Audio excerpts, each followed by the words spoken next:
Hi there, I'm Lori, and this is the diary of an aspiring med student. I got into the decision of wanting to go to med school because I wanted to become a psychiatrist.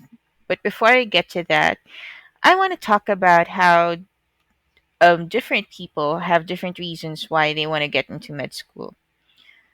A lot of people get into med school because their parents are doctors, or maybe their whole family are doctors, things like those. But personally, I got into med school because I have my own um, journey. I had my own journey, and I wanted to become a psychiatrist.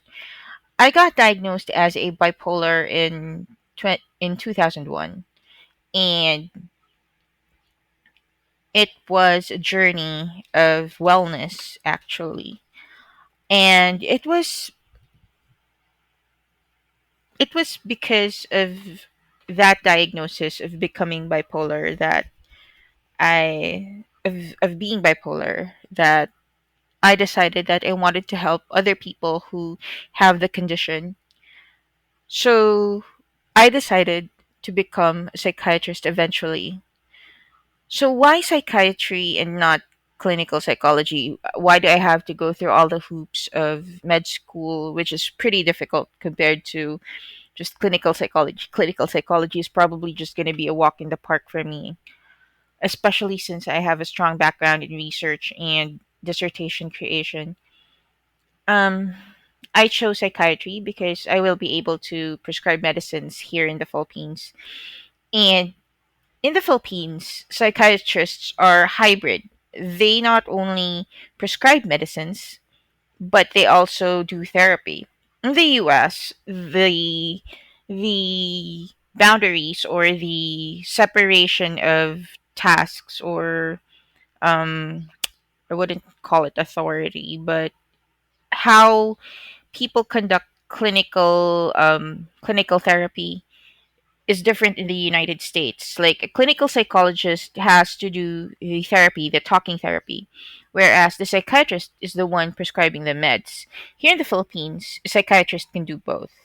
So I want the power. I want the authority. I want all of that. It's not just the capacity to prescribe meds that I want, but also just being able to do both. So, also, clinical psychologists may be rare in the country as well as psychiatrists, but clinical psychologists have very limited, well, power and authority. They can't prescribe meds. At the end of the day, I believe in how medicines can help a person cope with the challenges and struggles of being a mental illness patient or a mental health patient. So I want all of that. I want to be able to give talk therapy, and I also want to be able to prescribe the medicines. So I will be honest in saying that my journey is still far off. I am still a virtual assistant and I work online, and I plan to study in 2024. While my journey is still far off, I plan to share with you my struggles. I think things will get exciting when I start to study. I will be ranting about how difficult it is to understand biochemistry, definitely, or chemistry. I need to study chemistry from the ground up, physics, math. All of these are needed in NMAT, or the National Medical Aptitude Test, I believe.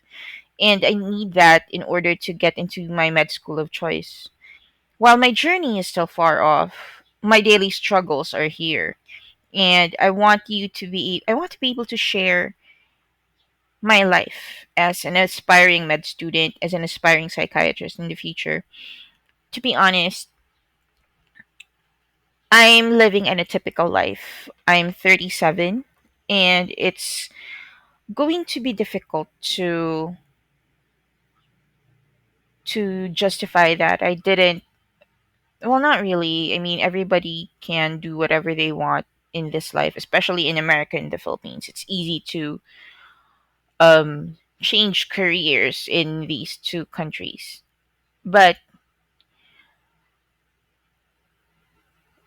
in the Philippines, it's typical for kids to come out of college and then go straight into med school.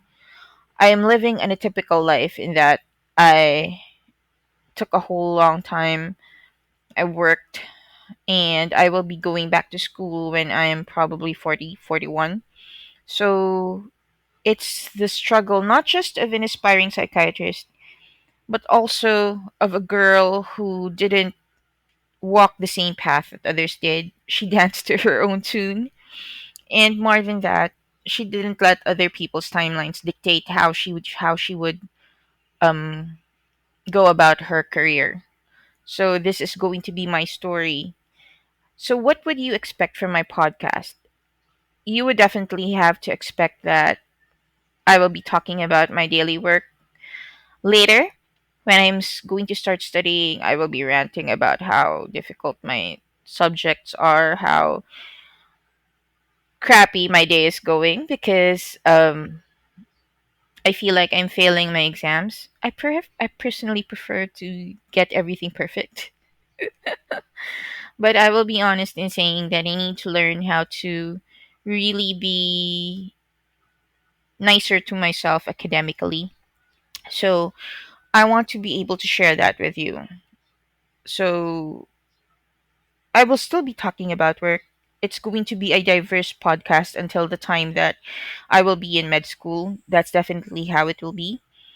So I hope that you will be able to learn things from me, especially I'll probably be sharing tips on how to be a great virtual assistant as well. So, yeah, I will try as much as possible to be very helpful and educational in what I plan to do with this podcast. So, this is what you can expect from it. And so, I hope to be able to uh, talk to you again in the next episode. And I will be planning the next episodes in the next couple of hours so that you will have something to look forward to. Thank you so much for listening to me, and you have a great day.